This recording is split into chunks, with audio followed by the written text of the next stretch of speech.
considering ourselves, lest we be taken in something ourselves. We'll end up falling ourselves. So in love, Paul was saying, he was encouraging the church in love and maturity so they would understand. You don't go after someone hard because they put up a defense. But if you go to them in love and in understanding and a mature understanding to get them to understand this is what Jesus has called us to do. This is how God has fashioned us to be. Then they're more apt to sit and listen. They won't put a defense up, but they'll have a listening ear and their heart will be soft to receive the word of God. We want to be those examples that God has called us to be. We want to know that we are complete in Him. Don't try to fix yourself up. You can't. We can't fix ourselves. It takes Jesus, all of Jesus, every day of our life. It takes Him. The Word of God tells us that don't get caught up in the things of this world. The world is enmity. It's against God. It hates God. And vice versa. We can't be friends with the world and try to live a Christian life. Because the world is going to get you to compromise. They're going to want you to do the things that they do, the way they do it, and how they do it, at the time that they do it. And that's not what the Word of God is telling us to do. The Lord wants us to do it His way. There's only one way. There's only one way. So in order for us to be able to walk this life, we've got to get rooted and grounded in the Word. So that means I got to read my Word throughout this week. I can't starve my spirit and come in on Sunday and think I'm going to jump and hoop and holler in spirit, because those that worship Him must worship Him in spirit and in truth. And if you ever see the person who is so malnourished that's starving, they can't do anything. They're too weak. The body can't do anything.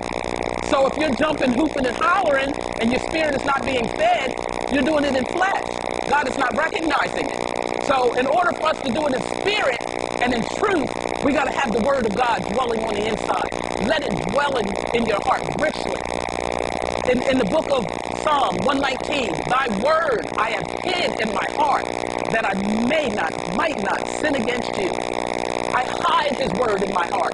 I'm hidden in His Word, so I can walk according to His Word. Thank you, Lord. In the book of Joshua, the first chapter of Joshua, Moses has died. Moses is off the scene now. God has taken him. And now another one steps in place. And Joshua knows. He's seen all that Moses went through. He's seen how God worked through him. And the Lord tells Joshua, Moses, my servant, is dead. This is the second verse. Now therefore arise, go over this Jordan, thou and all this people, unto the land which I do give to them, even to the children of Israel. Every place that the sole of your foot shall tread upon, that I have given unto you, as I said unto Moses.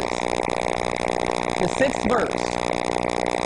Be strong and of good courage, for unto this people shalt thou divide for an inheritance the land which I swear unto their fathers to give them.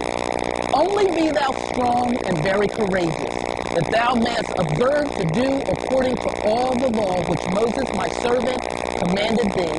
Turn not from it to the right hand or to the left, that thou mayest prosper whithersoever thou goest.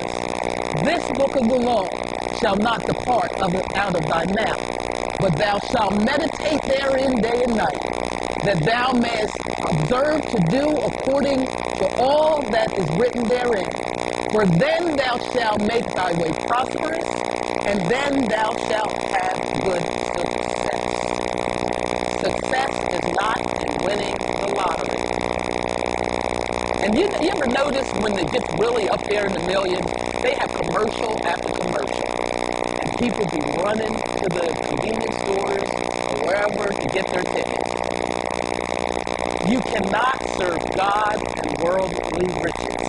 You're going to love one and hate the other, despise the one and cling to the other. If we have faith to believe, and Pastor said this on, I believe it was last Sunday, when he said this, he said, if you play the lottery, you don't believe God. You don't believe it. And Hebrews says that without faith, you don't please it.